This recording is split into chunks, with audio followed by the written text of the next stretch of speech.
नमस्कार दोस्तों, हमारे सभी वीडियो देखने के लिए हमारे चैनल को सब्सक्राइब कीजिए एंड बेल आइकन दबा दीजिए।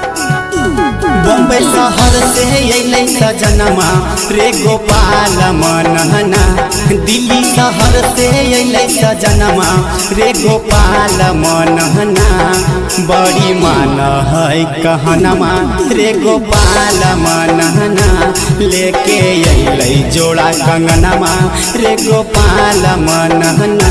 बम्बई शहर से अइलै सजनमा रे गोपाल मनहना, दिल्ली शहर से अइलै सजनमा रे गोपाल मनहना, लेके अइलै जोड़ा कंगनमा रे गोपाल मनहना, बड़ी मान है कहनमा रे गोपाल मनहना।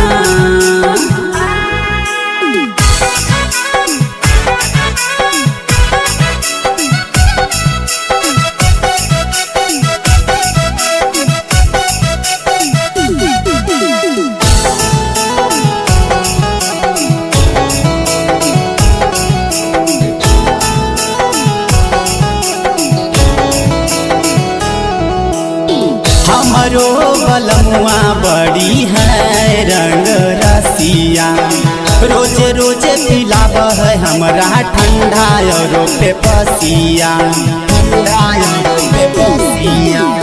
हमरो बलमुआ बड़ी है रंग रसिया, रोज रोज पिलाव है हमरा ठंडा और पे पसिया।